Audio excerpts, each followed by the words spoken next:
An empty lot in one Southside neighborhood is filled with trash. Neighbors say they've called the city and the property owners with no response.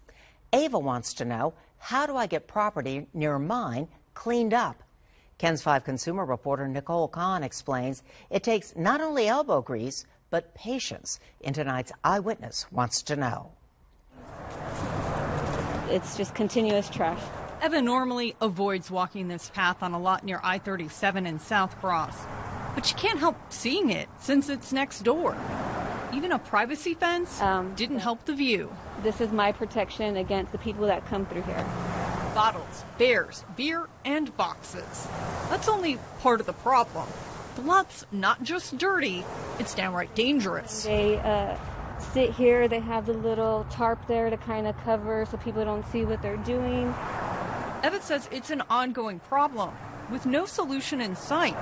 Calls to the property owner and the city go unanswered. I've called them numerous times. Out of the whole 8 years I lived here, they've come out maybe twice to actually clean.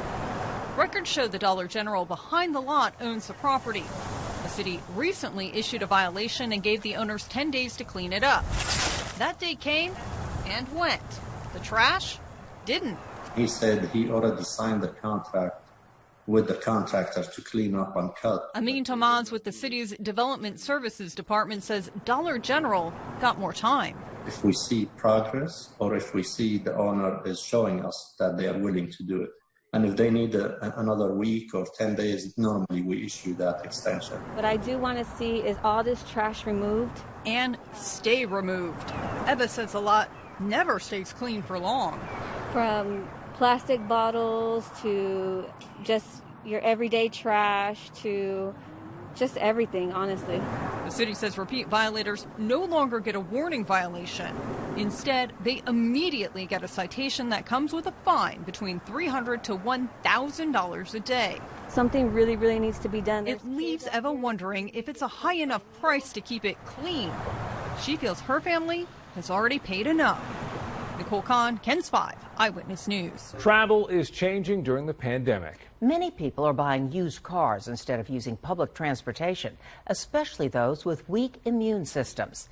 How can you get the best car deal and avoid getting schemed? KENS 5 consumer reporter Nicole Kahn explains what to watch for in tonight's Eyewitness Wants to Know.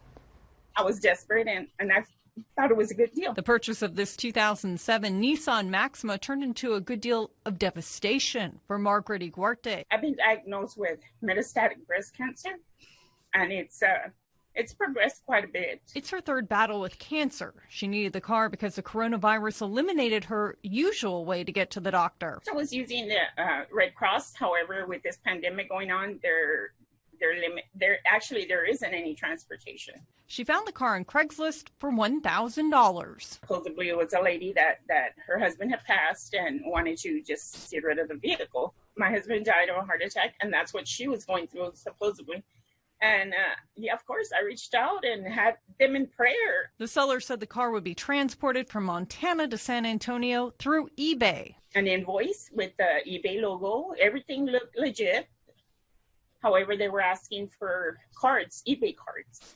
So I went, I purchased them, and I sent them. Then the seller called again, asking for $800 more to insure the car for the trip. I yelled on the phone and I said, "What are you talking about?"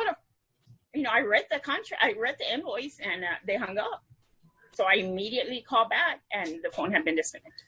Immediately. No car and no money. And the victims get taken for a ride. Jason Meza of the Better Business Bureau says it's a common scheme.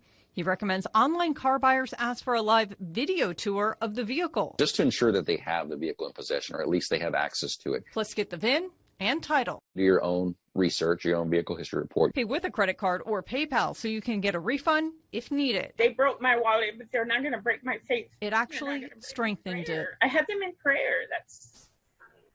And I still do, actually. They need it. They really do need it. Nicole Kahn, KENS 5 Eyewitness News. A fuel mix-up at a Kerrville gas station, and it was drivers who paid the price for much more than a tank of gas. Drivers want to know, when you get the wrong fuel, who ends up paying the repair bill? Consumer reporter Nicole Kahn investigates who is responsible in tonight's Eyewitness Wants to Know.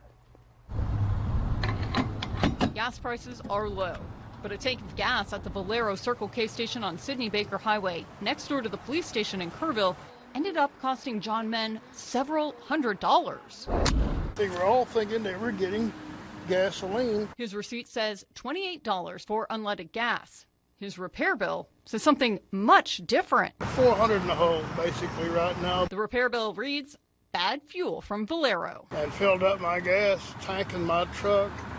What I thought was gasoline turned out to be diesel. It only took a few miles on the road to realize there was a problem. Engine knocking really seriously, like a hammering effect, sound like a jackhammer under the hood. And it just would not run. It would not accelerate. It would blow smoke. The cost for repairs came out of his pocket. Now he's looking for who's responsible. It was difficult for drivers, even Ken's 5, to get answers to who is responsible for the fuel mix-up. Valero said to call the gas station, so I did. Thank you for calling Circle K. I'm trying to find out if I can speak to somebody about what happened, please. We're not allowed to give any of that information. Drivers finally told me it was Texas Trans Eastern, the company that delivers the gas, that offered to reimburse them for their repair bills. My name is Nicole Kahn. I'm with Ken's 5. Calls for comment to Texas Trans Eastern were never returned. As for Men, he says, never again. To getting gas from this Kerrville gas station. Nicole Kahn, Ken's 5, Eyewitness News.